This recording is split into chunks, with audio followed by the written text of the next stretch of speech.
Hi, welcome back to Straight Line Persuasion Module 7. And here we're going to delve much deeper into the art of prospecting. And you're going to learn now how to apply tonality, a specific tonality, to each individual question. And based on the tonality, you'll get the actual intelligence that you're looking for. You see, you're going to find very quickly here that as powerful it is to identify your own why in your own mind, you're going to learn how to identify your client's why, which is what drives him at the higher level. And that allows you, especially when it comes to those limiting buying beliefs, to take him to a place both emotionally and logically that will allow him to exceed that action threshold.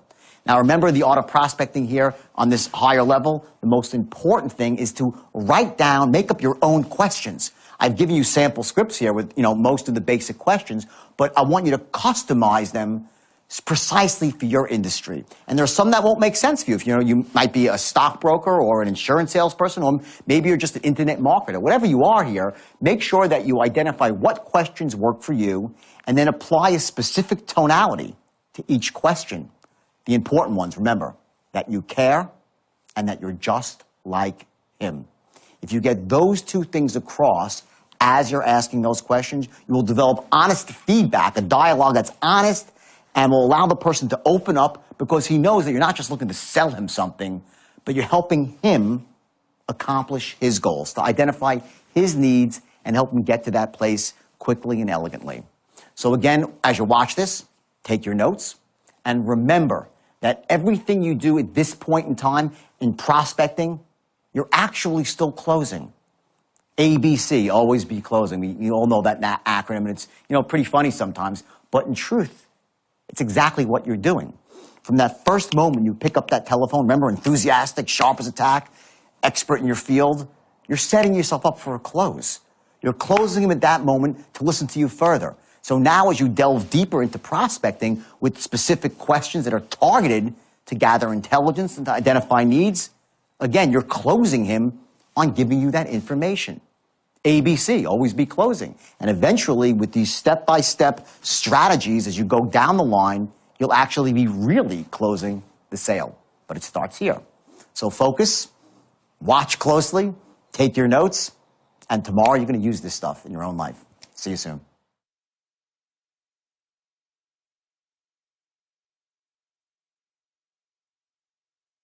So what I want to do today is this. I want to start off and I want to start with prospecting. I want to start going through questions. And this is some stuff, it's not as exciting as the straight line itself, but this is the first part of the straight line, okay? And you need to master the art of asking questions, okay? Now, there are two parts of this, okay? There's two parts. The first part of it is the actual questions itself, okay?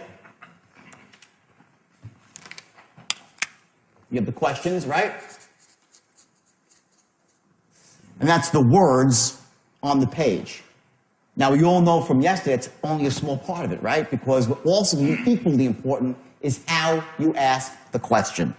The tonality you use is going to make a huge difference, okay? Let's start with the questions themselves, okay? Finding out your client's why. Do not skip over the fact of what is actually motivating your client to want to make a purchase. Now, don't say, why do you want to buy this? That's not what you say. That's not elegant enough. I'm going to show you a series of questions. You're going to find out his why on both a logical and an emotional level. You need to identify his logical and his emotional why. This is crucial. Okay? You're going to write down perfect questions for your industry. Your people, whatever. If you're a sales manager, you're going to write down the perfect questions for your specific industry, and I'm giving you tons of samples to pull from. I'm giving you all the samples. You're getting everything, okay? And memorize them. If you're on the phone, you have the script in front of you.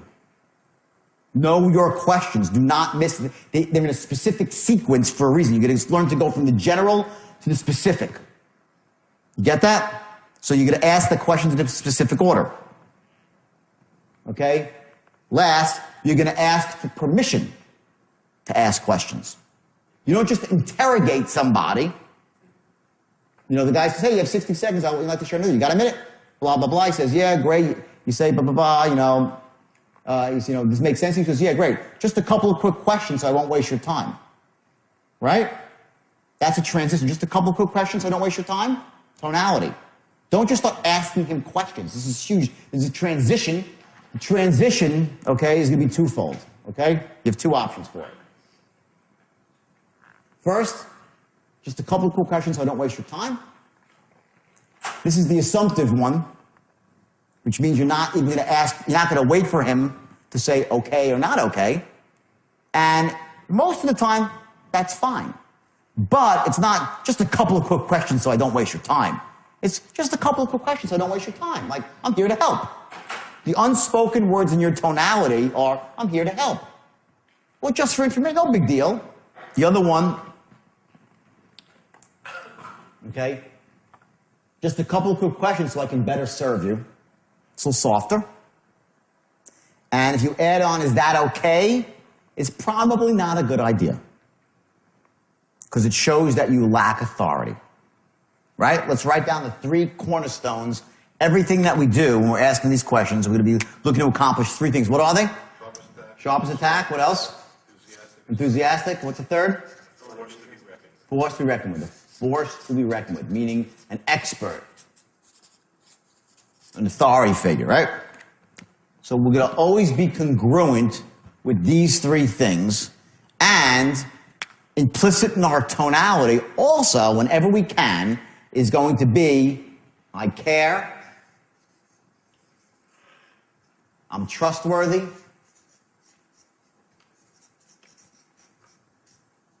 I have your best interest at heart,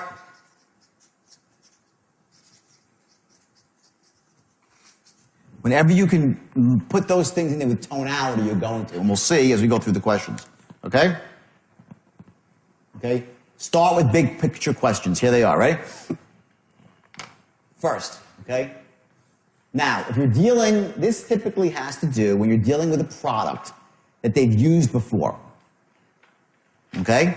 It's very important if you're selling, let's say you're selling somebody a product and they're currently using a product or used it in the past. Find out what they liked about that product and what they did not like about that product. Because later on, in the second half of the straight line, you're going to be using their likes and dislikes to mold your presentation, to knock out negatives and bring up positives. Understand this, people will always pay more for something that's customized. You get it? They pay more for customization. People love products that are just for them. Very important question to find out what they liked or didn't like about something. Next question, okay? Okay, what would you change or improve with your current source?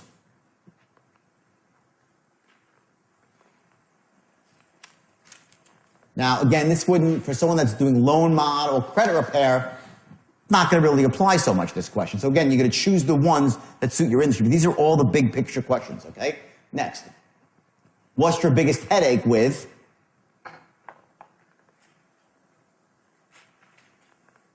Here you're going to find out what his real, what his emotional, where his pain is, right? And you're going to use that later again. Next. What's your ultimate objective? What are you trying to do? This is crucial in any business. If you're selling somebody credit repair or a loan, whatever it might be, subscriptions, whatever it might be, doesn't matter, okay? You want to know what they're looking to accomplish here. Those 3 things, sharp as attack, enthusiastic as hell, a force to be reckoned with, it all rolls up into one thing, that you are a person that can do what? Who can do what? Help them achieve their goals. Right? Well, how can you do it if you don't know what their goal is? You need to know exactly what their objective, what their outcome they're looking for is. Once you know their outcome, you can become this guy. Okay? Now, what you've told the guy before this point, what you've said to him by your tonality is that you're that guy. But you can't become that guy unless you know exactly what the guy is looking to accomplish, what his desired outcome is. And then you'll see later, as we start going through looping, when you're closing and looking to build into a 10, 10, 10, you're going to be putting in those bullets that specifically apply. Remember I said yesterday, you can start tailoring it down as you go further down the line. You have specific bullets that fit that. So you're just for him. You're there to help him. Okay? Next. Okay? What would be your ideal program? Crucial. And again, these big picture questions, they're specifically broad. You need to tailor these down to your industry. But you get in the picture on what's going on? This is how you gather intelligence. Now I'm going to show you some other questions that are very specific. Okay, next. Of all the factors, what's most important to you? Guys told you the whole story. What's the most important, number one thing you're looking to accomplish? Next. Okay, have I asked about every detail that's important to you? Now, I specifically never ask that question. I do not. It's up there because I want to give you everything that I know. Okay, everything that's out there. Some people like that. There are some successful salespeople. I don't like that question. Okay? But it's there. Okay, if you're in a specific industry or a specific sale that might go on longer, it's a decent question. For a quicker sale, 1-2 punch, it's not a great question. Okay? Okay? Now here's the goal here. Keeping your powder dry. What you have to do, okay, is once, as he's saying and relating his problem, what is making him feel out of control? What he has a goal. He's out of control right now, right? The urge you have is like, oh my God, I got the solution for that. Oh my God, I got the... Stop. Let him speak. Don't say, oh my God, my program's perfect for that. He says to you, well, you know, my president, oh geez, I can really help you out here. Big mistake. Do not allow the guy to have the benefit of your program yet. Do not tip your hand. Let him speak. It's your own insecurities, and it gets all of us. We all have it. I get it too on the phone. I just know to shut up. Don't start narrating his answers. Oh, it can really help you out in that one. Oh, great. Oh, we always deal with people like you. That comes later when he's ready to buy. What do you think? He's going to buy because you said that? No. All it's going to do is make him feel a little bit more relaxed, or this guy's so full of crap. You don't want the guy to feel so relaxed yet right now. You want him to really kind of feel his pain a little bit. Now, when I say feel his pain, okay, you know, there's two ways to do that. I'm not a big believer in, you know, make him feel so much pain to his action. Some of you weren't here. Like, there's two new faces here. I just want to explain something real quick. It's really important, okay? Is business with the action threshold, right? The action threshold, okay? What this is the point that he actually needs to get to buy. It's this point, and if he gets there and feels enough either pain or motivation, positive or negative, right? Either he's so pumped up and he loves it so much, he gets to this point and he buys, right? If he's below the action threshold, he will not buy. If he's above it, he's a buyer, right? The action threshold is made up of a couple of different things, okay? And one of them is his beliefs about buying. You can't crack someone's beliefs about buying while you're qualifying them. You just can't. You don't want to. It's not the right time yet. There's other things that need to be established, like number one, that your product is the best one on the market, that you're the best too, you're the best person for him, your company's ethical. This comes last. This comes last. What you're doing right now is identifying, write this down, identifying his emotional wants and his physical needs. That's what you're doing right now. That's all this is about. And you're developing massive rapport. And as I go through the questions, I'm going to give you specific questions next, and I'm going to show you exactly how you do it with tonality. So now let's move forward here, okay? So please don't, if you're a sales manager, don't let your people narrate while they're qualifying about how great your product is. It makes you look disingenuous, and it also doesn't do anything for you, okay? If it's you or the salesperson, just bite your lip and listen. 2 ears, 1 mouth. You should listen twice as much as you speak, especially in the beginning, okay? You'll have your chance to speak. And when you speak, every word will be directed, okay? But just not random words that come out of your mouth. Everything's measured, okay? Okay, let's see. Okay, now, while we're qualifying, rapport will be developed with tonality and body language, right? Okay? You start asking invasive questions. Now we get specific, right? Let's get to specific questions, okay? Okay? Each question has its own tonality, okay? This is the first one. We were dealing with a trading system yesterday, right? So if this is the question here, right? How do you think about training, right? This There's a couple of different ways to ask that question, right? The first way would be, how long are you thinking about trading for? That's one way. The second way is, how long are you thinking about trading? Now, I'm telling you this right now. I'm going to call, as soon as the script's getting, I'm going to call someone on stage, and I'm going to show you the dramatic difference in emotion it creates. You'll see it, because I will do the test, and you'll be the judges of it. You will see that if you ask the question one way versus another way, the person's either in rapport with you or out of rapport with you. And we'll start giving you accurate answers, or just simply blow you off. Okay? So that's the first question, okay? Would be, how long have you been thinking about trading? Now, the equivalent would be, if you're in credit repair or loan mod, how long have you been thinking about getting your credit fixed for? Why do you want to know that? It's a pretty important question. How long do they want to? Because you're going to say, well, are they warm? Oh, I've been thinking about it. Not really. I don't know. I've been thinking about it too long, really. Maybe a couple of weeks. So they get their picture where they are. Oh, it's been on my mind for say I want to buy a house. It's like, well, I want to buy a house and this and that. Now watch. Here's the straight line. Okay? Right here.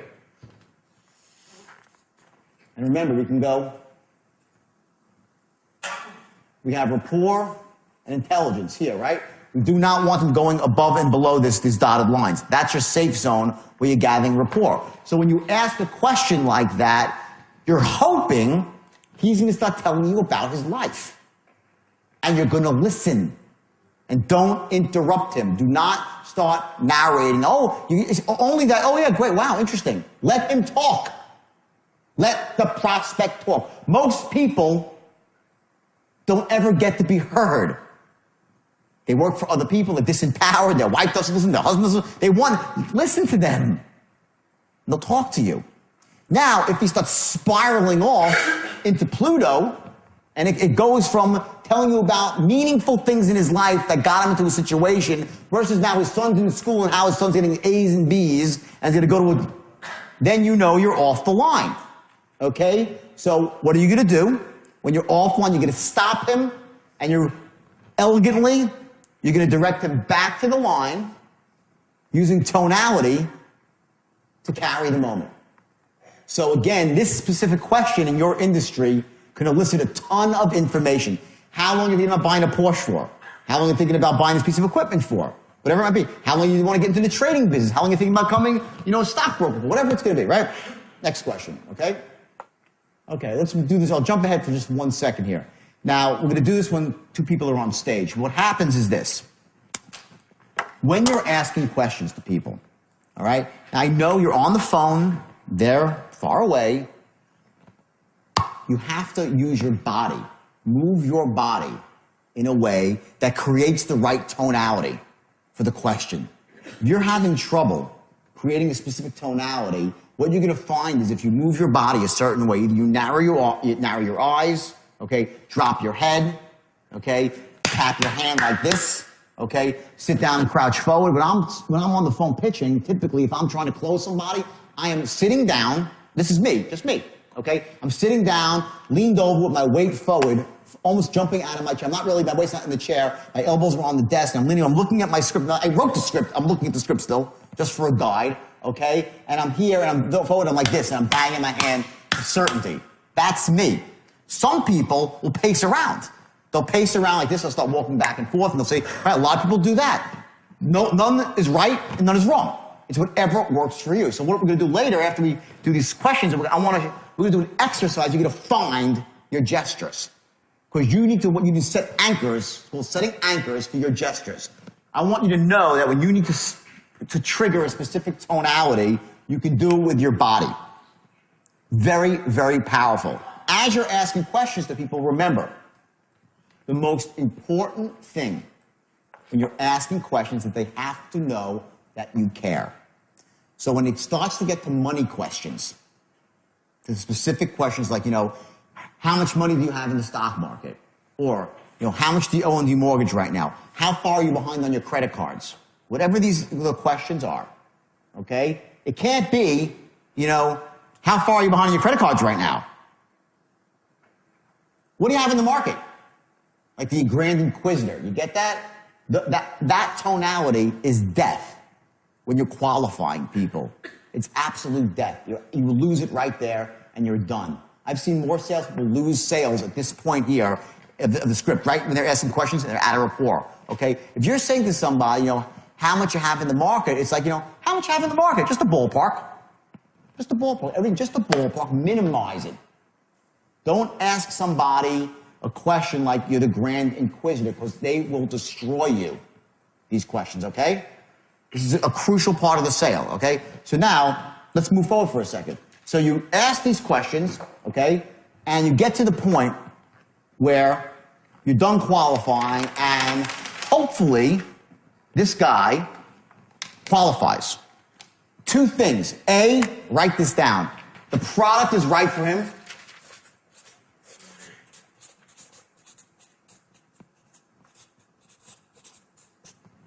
Number one. Number two, he can afford it.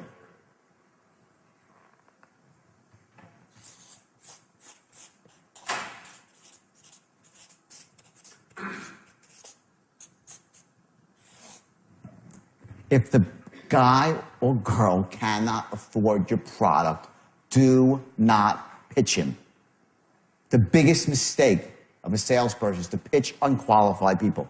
A, huge waste of time, and B, you get bad intelligence on how you're performing. You'll pitch 10 people without money, and you'll say, I can't sell. I'll tell you a story. I went to the United Kingdom on a speaking tour, right? And I'm a good closer. I close. When I go to I close people. I went to the United Kingdom, and I got into a couple of different rooms, and I couldn't close a door. I couldn't sell one person in the room. I found out after the fact that they were all unemployed.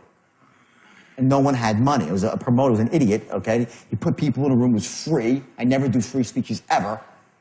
I learned a lesson. But I sat there for that was a blip of 4 days, and I'm scratching, I'm going through my pitch. What's wrong with my pitch? I don't get this. Am my offer not good enough? Am I not getting enough values? My close weak? They didn't have money. So I'm banging my head against the wall. You get it? Qualify your people. Make sure your people that work for you too. Qualify people out in the beginning that do not have money. Do not try to take non-buyers and make them into buyers. Huge mistake, okay? Also, that the product is right for them, okay? Please, please, please, the ethics of it all. Do not go banging people over the head to sell them your product just for the sake of selling them your product. Using the straight line. And you could do that. When you get into these loops, and we'll do this in a couple hours, the loops, people are going to buy from you whether they need it or not. Because you could convince them for a moment, but you'll burn in hell afterwards. So again, these two things you don't go forward. But once you get to the point where you're done qualifying, okay, here's your transition. Your transition is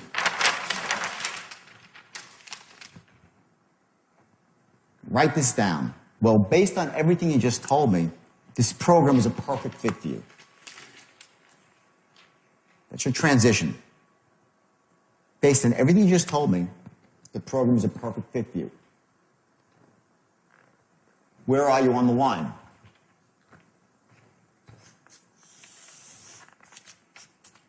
You're here, right? Right there. Now, here's the beauty of this system, the straight line. Watch. All this stuff happened, right? You're going to make 100 calls, and you're going to have 100 conversations that'll be different. But every single time, you're going to end up at the same spot, which is right here, saying the same words. Well, based on everything you just told me, the program seems like a perfect fit for you. You always end up in the same spot. So this is an anchor for you. In other words, your anchor point is when you say the first word is, hi, is John there? That's anchor number one. Okay? Anchor number two is right here. Well, based on everything you just said, it seems like a perfect fit for you. And that's your transition into your presentation. Now, will you say that if it's not true? If it's not a perfect, will you say that? No, right? You're going to eliminate the guy right there. You're not going to pitch a guy and bang him over the head. So I don't want this to be like, it's generically unethical where, based on everything, even though you're a grandma, 85 years old, it still makes perfect sense for you. That's not what I mean. What I mean is you're going to get the people who it makes sense for, and that is your line. It's the same way every single time.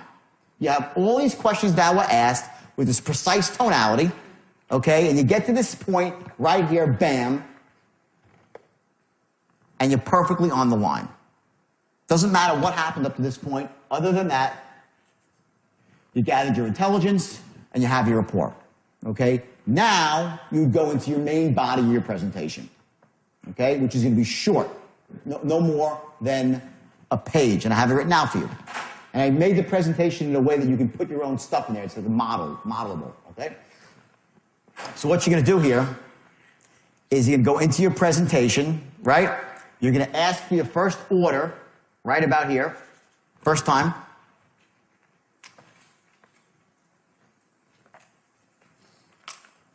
And at this point, what are you waiting for here? What are you waiting for? When you're asking for the order, you say, believe me, you'll be very impressed. Sound fair enough? What are you looking for here? You're looking for the guy to say no. We expect no. This is your next anchor here, right at this point. Your first no. You ever watch Law and Order?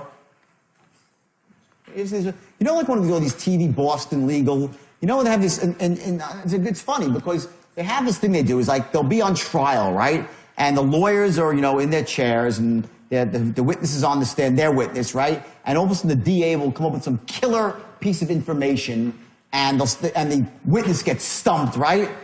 And the lawyers go, ah. And they just shake their head, and the jury looks over at the lawyers and say, oh, we know it all along, and the lawyers gave away, right? They dropped their guard, they showed their face, and said, you keep a poker face, right? That's the exact opposite of what you do as a salesperson. You never, ever do the Law and Order head drop. Oh, my God. The guy said no. You get it? Whatever he says is exactly what was expected. It's always the expected response, okay?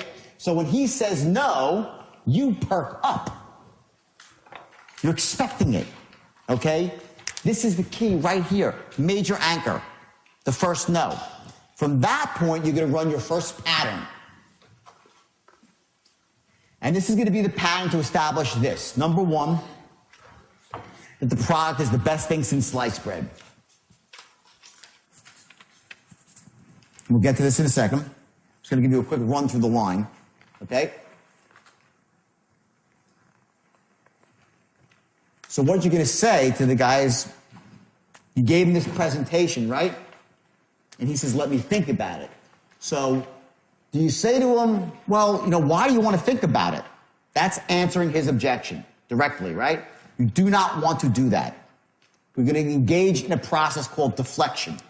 You're going to deflect his objection. In other words, put it off to the side. It's unimportant. A, it's not even a real objection. If he says, I don't have any money, it's a different story. He says, I only think about it, I'm talking about my wife, whatever. Deflect it, okay? You're going to handle that objection, but you're going to handle it on your timing. Not when he wants it, when you want it, okay? So you're going to deflect no matter what he says here.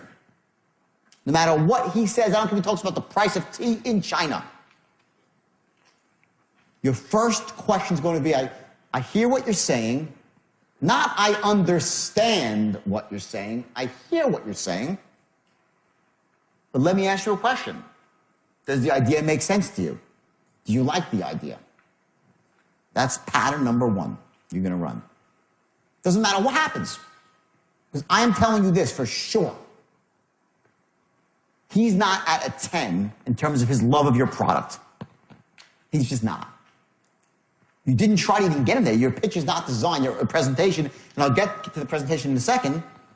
It wasn't designed to get him there. You're just getting him in the game, showing him some benefits so he gets up there, likes it, and seems good, right?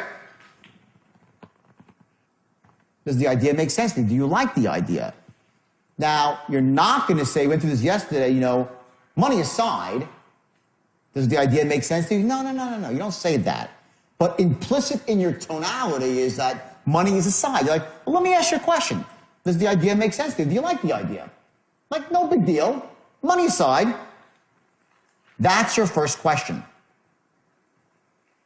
Do you see you're starting to see the concept of the line here, that it doesn't matter what happens. Every sale is exactly the same.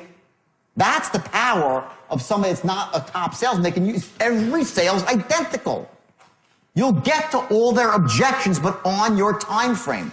And they're going to love you for it because they're not going to think you're deflecting. They're going to be in the game with you because you're in rapport. Okay? You'll get to the I don't want to think about it, but not yet. Because that is going to evaporate when you run the pattern. I want to think about it will disappear. It'll become something else. I want to do something else. I have all the objections. We'll go through those, right? So you run the first pattern, okay? And you say, does the idea make sense to you? Do you like the idea? He goes, yeah, it sounds good. Is that good enough? Yes or no? Not in the least. Someone says, yeah, if you say something, does the idea make sense to you? Do you like the idea? 90% of the time they say, yeah, it sounds good. So the salesman says, great. Now, if I've been doing business with you for like, you cannot move forward on the line. Watch. Every time you move forward, there's 3 ways for it to go. The guy could say an enthusiastic yes, which brings you forward on the line, right? An enthusiastic answer. Yeah, great, absolutely. Let me ask you a question. Do you like the idea?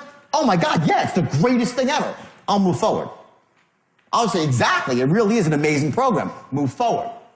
But that happens like maybe 8 to 10% of the time, where someone will be that enthusiastic about your product on the first go-round. If that's the case, he's done a lot of research and he knows that it's far and few between, okay? Mostly, they'll say, yeah, it sounds good. I'll say exactly. And let me say this, and this is the key words here. The true beauty of the program, this is your power words. The true beauty of the program, that's the beginning of almost every loop.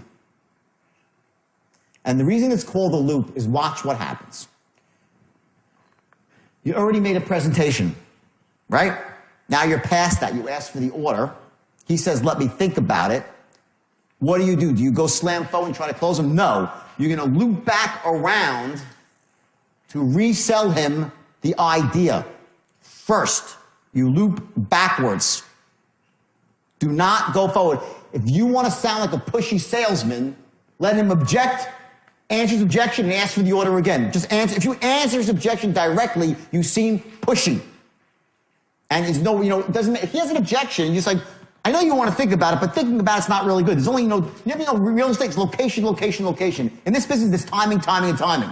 So do it right now. Come on, believe me, you won't be sorry. You're a freaking idiot. You're like you're awful as a salesperson doing that. And not, said well, if you walk into a room of untrained salespeople, they'll be doing that, and so they'll say, wow, that guy's a good salesman. He's the worst, that guy.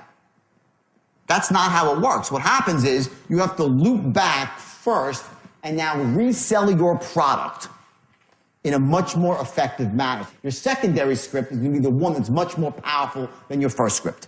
Because remember, you're keeping your powder dry. You know it's just going to take a certain amount of time for you to wear down this person's beliefs about buying. It's going to take you a certain amount of time to pick the combination lock. You can't pick it all at once. Okay? So you keep your powder dry. You now put in some much more powerful benefits. So your secondary pitch is more bullet-oriented. One very powerful fact. And when you get to that, you say, you see what I'm saying? Does the idea make sense? Say, oh, no, yeah, great, I like it, it's great. The second go-around, they'll go up on you. They'll say, yeah. If they were saying, yeah, it's pretty good, they'll say, no, it's great, yeah, I really like it. Now they're probably at an 8 or a 9, maybe at a 10 if you did a good job, depending on how hot they were. Now you can move forward and continue the loop. So that's your first loop, right? Then you would move forward and you would ask him another question. That's going to start cutting through his buying beliefs about you. And I'll stop here right now. I'm going to pick this up after. So I want to do the questions now. Let's go through the questions that you're going to ask. And I want to show you the precise tonalities that you're going to ask these questions in. Okay? And let's pretend right now that we're selling a trading seminar. First question is going to be, okay, now how long have you actually been thinking about becoming a trader? Okay? So start off here and say, okay, great. Just a couple of quick questions so I don't waste your time. Let's hear. Okay, great. Just a couple of quick questions so I don't waste your time. Okay. Go. Now, how long have you actually been thinking about becoming a trader? About 2 or 3 years. Excellent. And are you looking to trade part-time or full-time? Could trade maybe 3-4 hours a week or something. Okay, excellent. And where are we? Okay. And what kind of work are you doing now? And how's it going for you? Okay, that's a two-part question. First, you'd say, hey, what kind of work are you doing now? Let him speak a bit. Say, how's it going? Once you start speaking, to prompt him more. Start from the top, and what kind of work are you doing now? And what kind of work are you doing now? Okay. I'm just working in a factory and stuff like that. I work about 40 hours a week. And how's that going for you? It's well, I'll tell you, it's pretty good, but like, I have weekends off, and then typically on the weekends, I try to get away with my family. I don't have that much free time. And for the most part, though, we usually go and, we go up to northern England on the weekends. And, but I think I wanted to become a trader because, like, I like hunting up there, and I think it would give me the freedom to do that. And, last weekend I was there, like, I remember I had to come because, I'm short of money right now, and I had to go up there and just kind of like only hunt half the weekend with my kid. And my kid loves to hunt, so I figured being, a trader would be just a great thing for me because it would allow me to spend more time up there on the weekends. And, you do any hunting? Yeah, no, I don't actually do hunting, but that's really cool that you do. Hunting's a blast, I'm sure. So are you looking at trading as a way to simply... Okay, stop. I did it on purpose. I rambled off the line, right? Let me explain a couple of things here, okay? Number one, okay, is a couple of very important words. Now, don't take this the wrong way. Remember, ethics, right? We have to have our ethics. But I want you to remember, drill these words into your brain. I am just like who? You. I am just like you. You just told the guy, you might as well tell the guy you hate hunters, right? Yeah, I got my just gut. I know it's up on stage, but I'm glad you're doing well, right? I'm glad that it came out, though. But to me, the guy says, "Oh, I was up hunting." I said, "Do you hunt?" You're like, "No, I don't. Sorry." Anyway, you completely broke rapport. You completely broke rapport. You were trying to do the right thing to get me back to the line, but that was not elegant. What that was, I'm a salesman. I don't care about your life. You get it? Yep. Okay? And that's a huge error right there. You're out of rapport. You probably reduced your chances of a close by 50%. With that one mistake, 50% you've reduced your chances to close. Because the guy doesn't want to, listen, we join clubs. We join political parties. We go to churches and temples, whatever it might be, to be with people that are like us. We don't associate based on our differences. We associate based on commonalities. Hey, he's my best friend. He's nothing like me. That's bullshit. Don't think, I'm looking for a woman who's going to be your opposite. No, that's a load of crap. You won't. So you can be an opposite? You want to be with someone who's like you. So I met this guy. He's rude. He's obnoxious. He's nothing like me. I want to be his best friend. No. We associate based on commonalities. We join religious organizations, go to country clubs, political clubs like, the Rotary Club. It's based on what we have in common. We want to be around people who we have things in common with. That's it. When someone says to you they're a hunter, I don't want you to stretch the truth, but let's say, have you ever been hunting? I'm sure you have, right? No. Never in your whole life. Okay, great. He's one. Fair enough. Okay? Fabulous. Great. Here's the response. You've done it. My God, I've never been hunting. I would love to go hunting one day. I'm sure it's unbelievable. Get it? It's all you had to say. Oh my God, that sounds amazing. It must be beautiful up there. Yeah, okay, great. Now, see, it's elegance. When I say interrupt him, you cannot bat him and go back to the line. That's a disaster. That's why it's so powerful to go through a script like this, And this is again, okay, watch. Very simple. If this is the straight line, okay, and this is your acceptable levels where you let the guy ramble on, right? And he starts to go up here, and I went off to the countryside. You let me speak. I spiraled, right? It can't just be, I'm not interested in hunting, I go down to the line. You're done, okay? What it's going to be, this is sort of the zone here. You're like, oh, wow, my God, I'm just like you. Or even better now, I wish I could be just like you. Wow, lucky you to have that. Man, amazing. Ooh, great. Now, you can't say it. Ooh, great. Ooh, boy, you're like an idiot. But your tonality says it. Because I would say, wow, that's amazing. I've never been hunting. I'd love to go hunting. I have tons of friends that are hunters. It's totally cool. Anyway, now, boom. Apples and oranges in how you close a sale. You're in complete rapport with this guy. He's like, oh, wow, what a nice guy. He's like, you're interested in my life. You get it? Mm-hmm. Everyone get that? Okay. Never fall out of rapport with a question.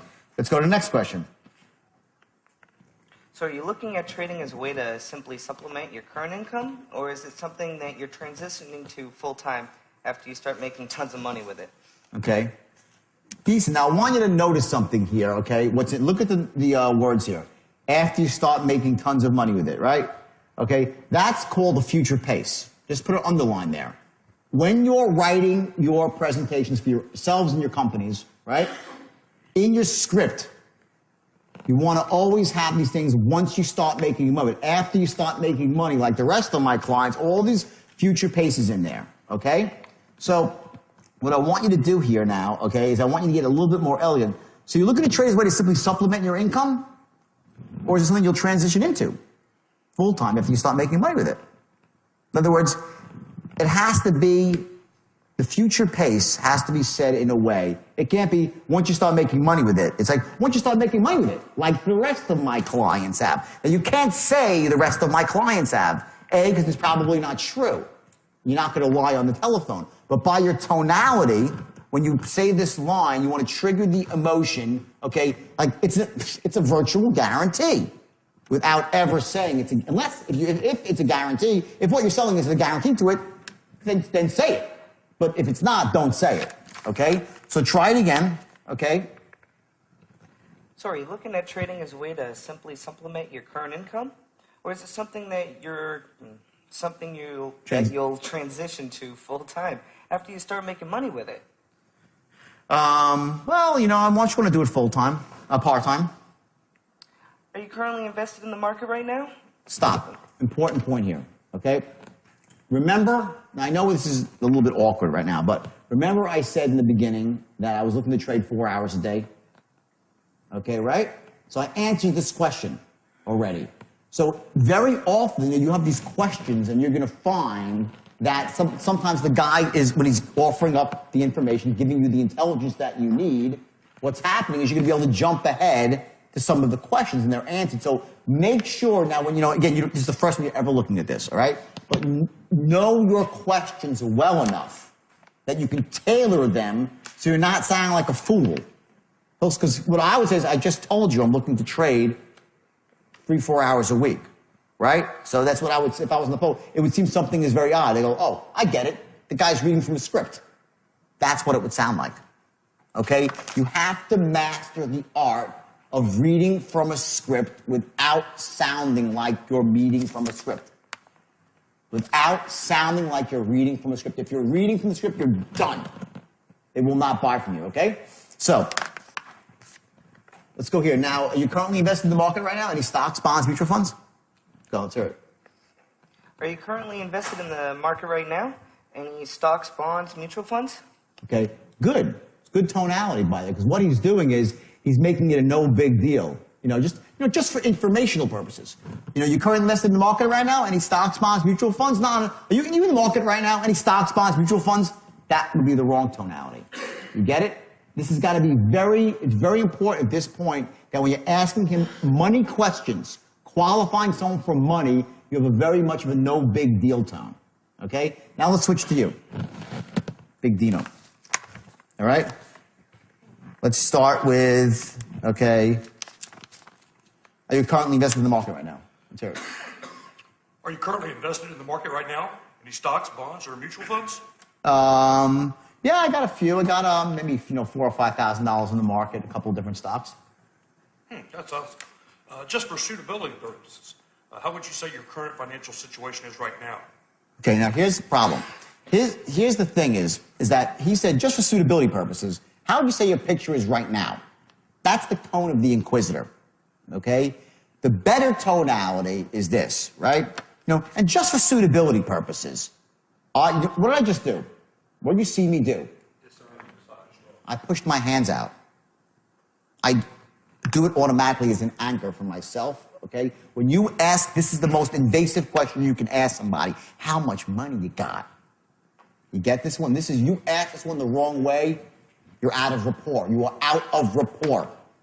Then you got to get back into rapport. When you ask a question like this, it's, just for suitability. I hate to have to ask you this. It's just for suitability purposes. No big deal. You know, how would you say your current financial situation is right now? I hate to ask you. Now, you're not going to say, I hate to ask you. You're like, just for suitability purposes, because I'm a nice guy, and I would never do anything that's unsuitable for you. That's the psychology that's going on right here. You must ask this question with the hands out, just for suitability purposes. Now, that's for me. Hey, it could be your different gesture for you, okay? So try it again now. Just for suitability purposes. Now, just for suitability purposes, how would you say your current financial situation is right now? Okay, keep going. Are you in good shape now, or are you struggling with Okay. Try to be a little bit more empathetic here. Watch the tone. Ready? Say what sounds better, everybody. Right? Watch. Okay, ready? Okay. Just for suitability purposes, you know, how would you say your current financial picture is right now? You in good shape or are you struggling a bit? Now, stop. Before you even go, when I said struggling a bit, what happened to what did you hear in my tone? A little empathy, right? I said you're struggling a bit. Not like you're struggling a bit, huh? Are you you're in good shape now or are you struggling a bit? And look at my face. My face I make my face look sadder. Are you struggling a bit? I'm pretending they're in front of me. If someone was in front of you, are you struggling a bit, huh? If they were face to face, would you smile? What would you say? What would you do? Show me what would you say if you're struggling? How would you do it? Show me.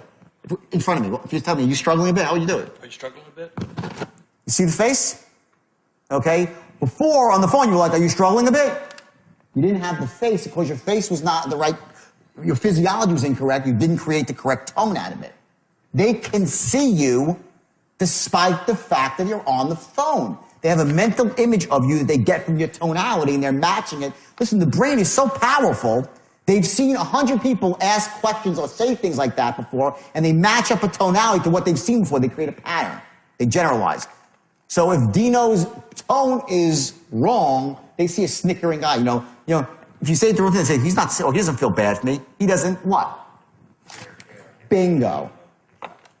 Huge thing. I care.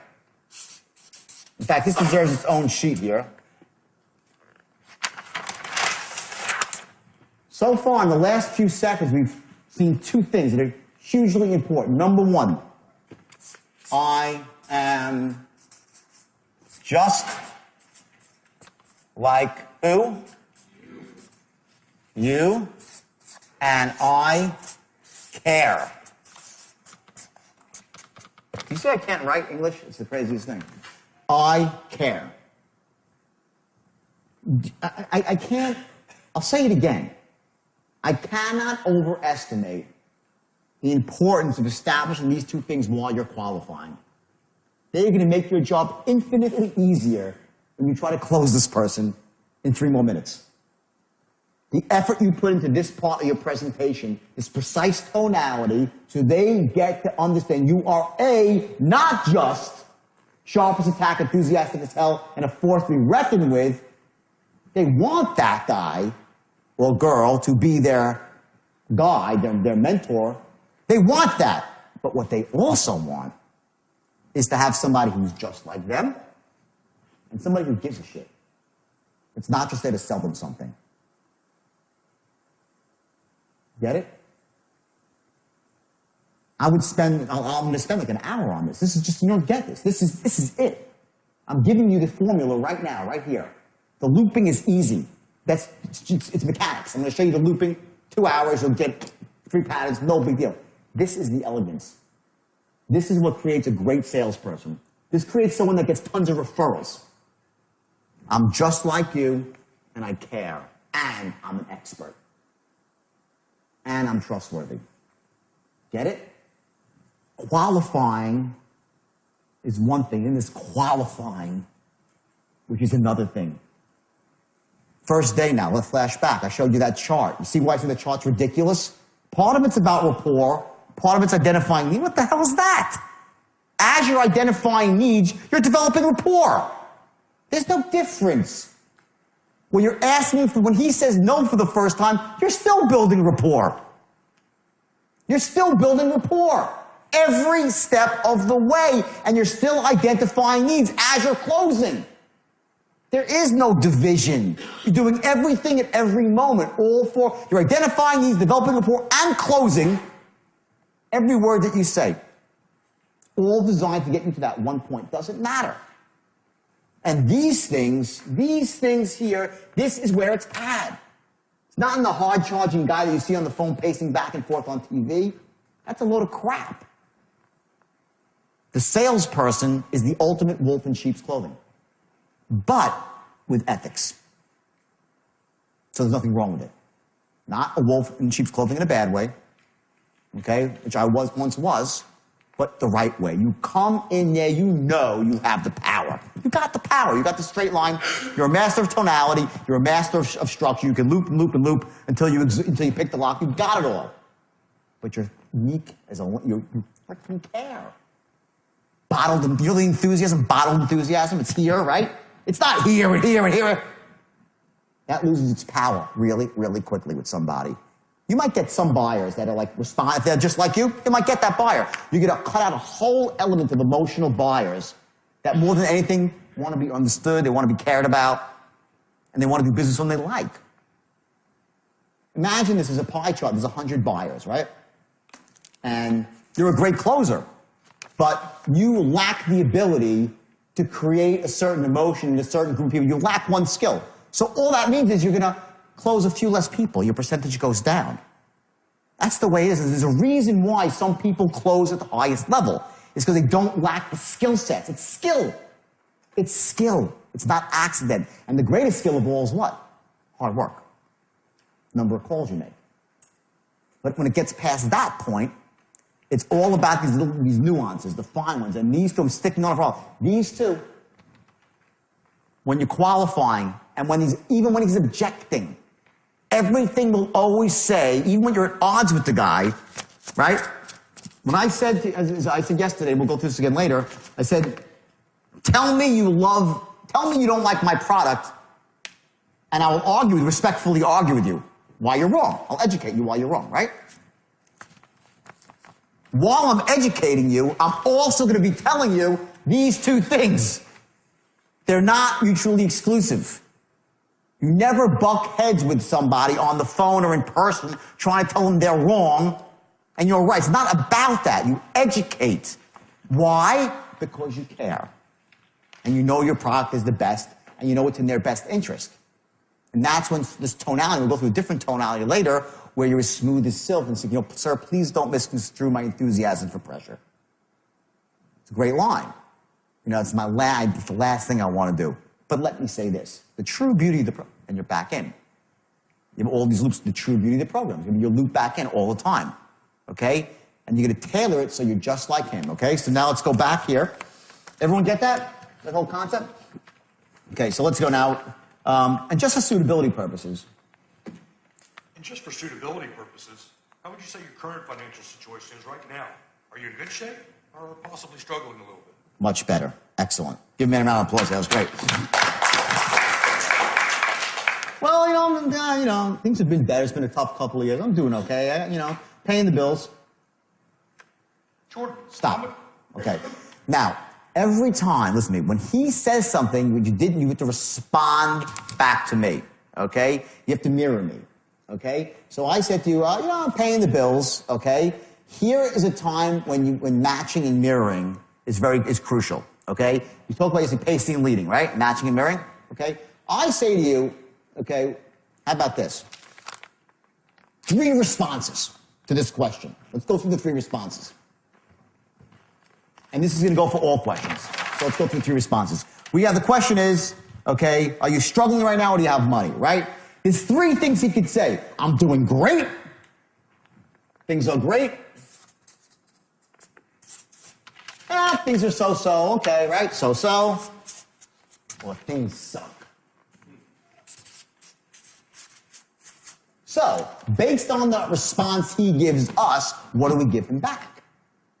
Well, we got to mirror him back. If he says things really suck, okay, great, perfect, a victim now. You're not going to come back. And as silly as that sounds, by the way, salespeople do it all the time. Because they're locked in, okay, great, they think, okay, great, they go, robot, okay, great, okay, great. There's all these okay, greats that are here in the script, but they're reflection points for you to reflect back to the customer some emotion that matches his, or if you're pacing and looking to elevate him a bit, you use that to elevate his state. Everyone follow that concept? You elevate their state by your tonality, right? So these transition words you're mirroring back to the guy, they're there for a reason. So he says it sucks. Oh man, my finances are a suck. Okay, great then, perfect now. Great guy for credit repair, okay? If he says so-so, I'm doing okay. Okay, great, I'm glad you're not broke. No, you're not gonna say it either, right? You're gonna come back with sort of a so-so, okay, but a little bit above. Like, things could always be worse. So what are you trying to say? What are you trying to say there? I care. In other words, if someone says to you things are if someone says to you things are not really good right now, okay? Now there's a sort of like the really fine line. What you don't want to do is say, listen, don't worry, I have the solution for you. Everything's going to be great. You don't want to do that. You want to keep him in this state, not to hurt him, but he needs to feel a little bit of pain right now to really open up to the benefits of what you have. You're doing him a disservice if you remove all the pain right away. And don't take that as the wrong way. You don't want to put people in pain. The problem is if you take him out of pain too quickly, he won't close. And they'll still be in pain an hour later and you've done the guy a disservice. So he has to feel some pain for you to do the right thing by him. It's tough love, okay? So you're not going to solve his problem while you're qualifying him. Get it? Fight the urge, okay? So the guy says to me, well, if it's not good, you know, I'm behind on my bills, about to get foreclosed on. Okay, great. I'm in loan mods. No, you don't have to say that, right? You'll say, oh man, that's just awful, awful. Well, you know, that kind of sounds a little bit disingenuous. So what you want to do is say, I totally understand. That's exactly why I called you. Tonality, I totally understand. That's exactly, not I totally understand, that's exactly, I totally understand, that's exactly why I called you. It's exactly why I called you. Isn't this great? We made a match. That doesn't sound like you care. That sounds like you want money. I totally understand, that's exactly why I called you. How does that sound? I care. If the guy says things are going, well, you know, things are going so-so right now, okay? Okay, good. Doing better than a lot of people. Move on. One possibility. Okay, good. Okay, good. Good to know. Good, good, great. Little upbeat, not too much, a little bit above him, not too much. Say to the guy, how are things financially? Oh, doing great, awesome, perfect, great. Next, you match the guy, boom, on.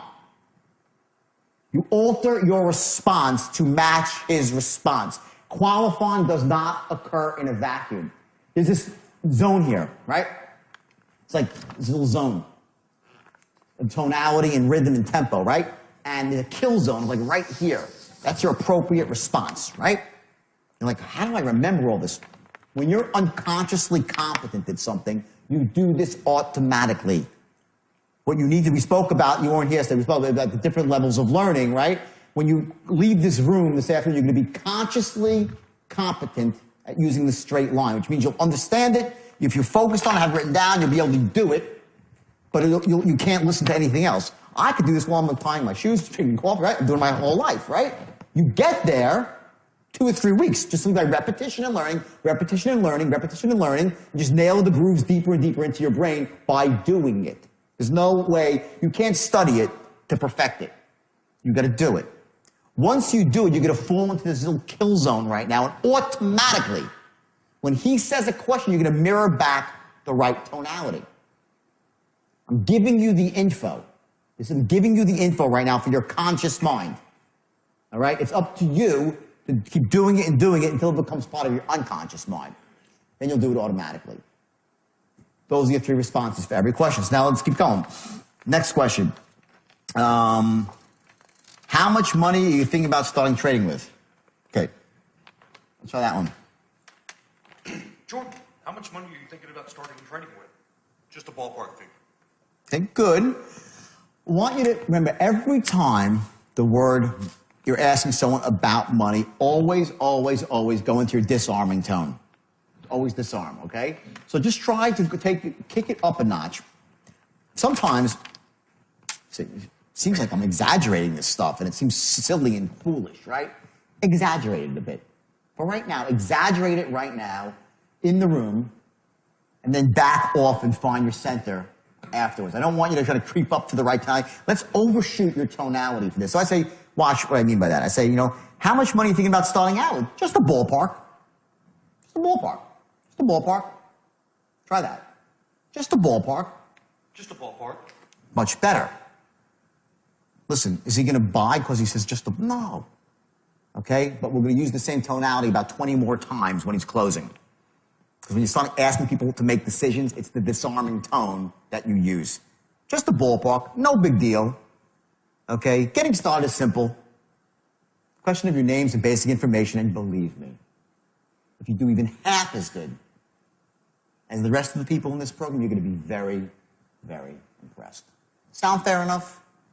That's a tonal closing pattern, okay, which goes down to a very, very impressed. Sound fair enough? Reasonable man. Just two reasonable guys. All these tonalities are going to flow through to the script, okay? Let's go to the next one here. Okay, and this is the utter one, the most invasive question of all, is how much are you liquid for right now? And are you looking for that right now? Okay, great. Here, this is specific. Okay, now this is specific to the trading industry. So it might apply to your industry, it might not. But what this is really saying is not can you get your hands on the money, but you know, people say, yeah, I got $20,000 and then they're going to go borrow from their grandma, okay? I don't know if that applies to your industry, but if it does, see, and here's the point, what I want you to learn from this, is when you go back to your job and you're selling or you're managing other people, think through, you go find out what your outcome is before you start writing your qualifying questions. You got to understand what exactly you're looking to accomplish when you're qualifying, besides all the rapport stuff. So what you need, the info you need to know, right? In this particular industry, what they were finding is that people would say, oh yeah, I got money, and they'd say, okay, I got to go now find them. I got to borrow the money from my mom all the time. Like, I got to go raise it, I got to find it. That's what was going on. So you added a qualifying question on to the end. Let's just say you're in a specific situation, okay, when it's one of those things where 90% of the time, okay, they have to make the decision with their wife. I would qualify that out in the beginning if it was that sort of decision. Do you need to have someone, do you make this decision alone, or is it somebody else you need to make the decision with? If that's, you get within a vacuum. Find out what your core objections are and start qualifying out for them to save your salesman time, to save yourself time. Balance that, though, with not over-qualifying, so you're only looking for the perfect cherry pick. There's a zone in there that you have to be comfortable in. But if there's something that's really killing you every single sales, it always comes down to the same thing, okay, you try to qualify out for it. That's why we added in another question. You know, are you currently looking for the money? You got to raise it, okay? So, let me hear that one. Let's find that. Are you liquid for it right now, or do you have to raise the money? Okay. Well, do you have to raise the money? Yeah. I'm on to your game. That's not quite the right tonality. But a good shot, though. So what is the right tonality? You know? Let's go through the right tonality. Would be more like, you look for that right now, or do you have to raise the money? No big deal. You have to raise it. I just want to know. I'm interested now, tell me. You have to raise it. Because I can help you. Like, that's the tone. Like, you have to raise it. Like, some of my clients do. Just be honest with me. Let's get on the same page, pal, Casualness. We buy, all things being equal, we would buy from friends and family, right? So be perceived as a friend. Who cares? Try it again. Are you currently liquid for that right now, or do you have to raise the money? 1,000 times better. Apples and oranges. Give them a round of applause. It was great. Okay? And I say, oh, no, I have the money right now. Okay, and here's the transition. Well, great. Let me say this. Based on everything you've just told me, the Forex program is definitely a perfect fit for you. Now, real quick, boom, in the body of your script. Get that? It's a very simple transition. Based on everything you just told me, it seems like a perfect fit for you. Not Well, based on everything you just told me, it seems like a perfect fit for you. Okay? That's not right. Let's hear that. Based on everything you just told me, it seems like a perfect fit for you. Let's hear it. Based on everything you just told me, it sounds like the perfect fit for you. Okay? Okay, now, here's the thing. That was a little bit too sing-songy, okay? Here's a point where you need to have a declarative, okay? When we talk about a question, when you ask a question, right? He said that, I'm like, oh, really? That's my dialogue off of what you just said. He goes, it seems like a perfect fit for you. I'm like, oh, really? What makes you so fucking smart? People, you don't think people are, oh, what makes you so smart? You don't think people are, people narrate every word you say, people are narrating against you in their mind, okay? Your tonality was weak. It was not the tonality of the expert, okay? Here's the tonality of the expert. Well, let me say this, based on everything you just told me, this is a perfect fit for you. Different, right?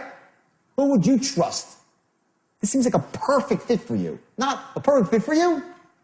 Oh, really? Or it's a perfect fit for you. Oh, really? That's my response. Oh, really? Wow. Seems pretty confident. It's a figure of authority. You get it? I'm not like, it seems like a perfect fit for you. It seems like a perfect fit for you. Perfect with P. P. That's your power again. It seems like a perfect fit for you. Now, real quick. And when I say now real quick, I'm like, now real quick. Or now real quick, which is better? Say now real quick. Now real quick. No, say it like you're going to pitch me. Great, now real quick. Great, now real quick. Okay, great. Now real quick. Okay, good. Say it from the top. Okay, great. Well, let me say this. Right here. Oh, you want me to do this? Yeah, okay, great. Okay, great. Well, let me say this. Based on everything that you just said, the Forex program is definitely a perfect fit for you. Now, real quick. Bingo. Perfect, declarative, empower, confident, authority figure. Okay? So you notice the transition. 1 second, you're meek and don't just for suitability purposes. I totally understand. Next second, based on everything you just told me, it's a perfect boom. You go back and forth from being the authority figure to being empathetic whenever it suits you and suits the sale and gets you to move down the line. And each moment, remember, know your outcome. What's your outcome? Your outcome here for this transition is for you to transform yourself in that moment into the expert. That's your outcome of that question, of that statement. Okay? Not just that based on everything you said, it sounds like a perfect fit for you. That's, whatever, you did 20% of the job. Okay? It's based on everything you just said, it seems like a perfect fit for you. Now, real quick. And when I say now real quick, I speak quickly. Why? Because it's congruent with the word. I wouldn't say now real quick. Okay, now real quick, bam. Why am I saying now real quick? Why? What does that really mean? What's that? Now I'm going to tell you about my program. Okay, anything else? Bingo. Important. Now let's talk about this. Like, every word matters. Why is that in there? Now real quick. I could say now real slowly. Now let me take this slowly. I could have wrote that. I didn't. There's a reason why. I say now real quick.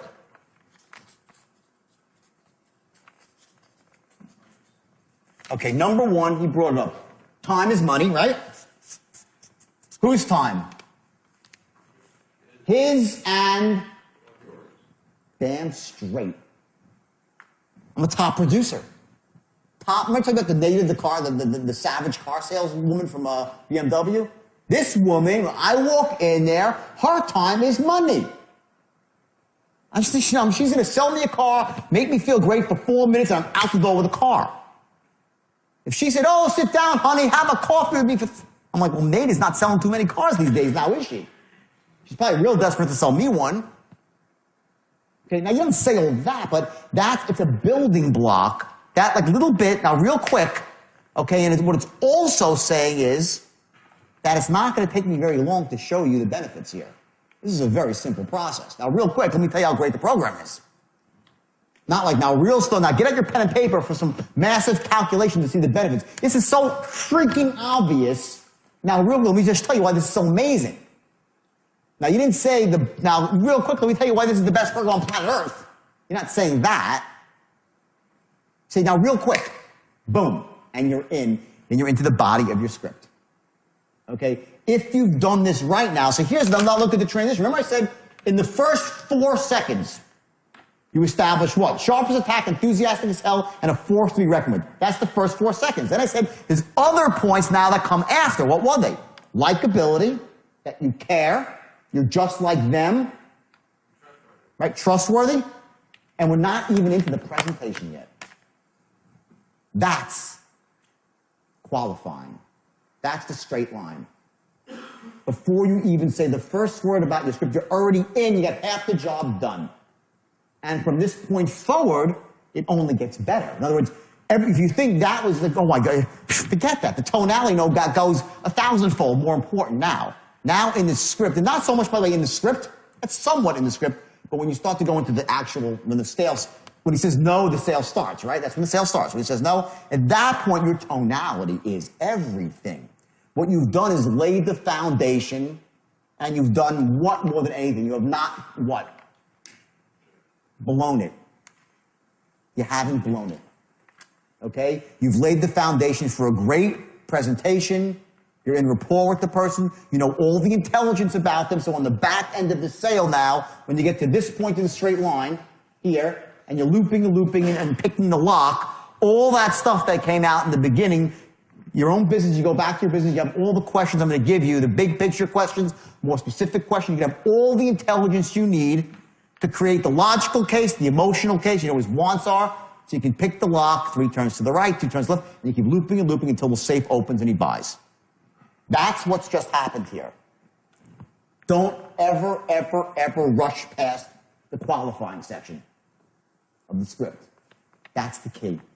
If you qualify correctly and create the right image about yourself, closing gets much easier. So now it's time to master the art of reading from a script without sounding like you're reading from a script. If you sound like you're reading from a script, you're done. So you have to master this art, which is about tonality and pacing. So you sound natural while you're getting across some very powerful unconscious triggers for your prospect to give you the information that you need and to maintain that tight lock on rapport so he knows that you care and he knows that you share commonalities. Remember that we don't join clubs, we don't become members of institutions that people are different from us in. We always gravitate towards people who are just like us. When your client feels that, not up here, but here, you have a very, very easy time of influencing him or her. Important here on the action side of the equation is that in order to get to that point where you don't sound like you're reading from a script, guess what it takes more than anything? It's practice. When they say repetition's the mother of all learning, mother of skill, it's true. And there's, some amount of time you have to dedicate with this to really getting to the point where you sound good. And I just say, you sound good. You sound natural, you sound effective, not like a salesperson. The last thing you want to sound as some guy who's selling Ginsu knives on TV, right? That's a different thing here. That's not what we're learning. We're learning elegance, we're learning class, we're learning how to influence and persuade without being some hard-selling influencer. And some of you might be, hard-selling types, and that's cool too. There's nothing wrong with that, but remember, you want to balance the hard selling out with integrity and making sure that you're selling something that they really need, not just for your own purposes to make a commission. And, I say that from experience because, I have used the straight line. Listen, it's so powerful and so effective that you can get people to buy things they shouldn't buy and to make decisions they shouldn't make. And if you use it for that, shame on you. You're taking something that's wonderful and beautiful and corrupting it. I made that mistake once in my life, and I promised myself that I would never make it again. So I want you to focus now. I want you to take 2 specific actions right now. One of them should be simply looking in the mirror and reading the script so it sounds natural. And the second is tomorrow when you go to your work or to your job, whatever it might be, I want you to use what you just learned at least twice. Not once, but twice. And I want you to make sure that you focus on the specific tonalities to move the sale forward along the straight line, to move the influence along the straight line, to move the negotiation along the straight line. Remember, on some level, everything in life is a negotiation. We all have different wants, we have different desires, but underneath that, we all share the same needs. So the idea is to figure out how someone really interprets those needs, how do they meet those needs, and you fill those needs. elegantly and with class. And by the way, remember to write down your specific questions, the ones that are tailored precisely, specifically to your industry. Because ultimately, if you ask people the right questions, you get the right responses back, the intelligence that you need, and it makes it much, much easier to close on the back end. See you soon.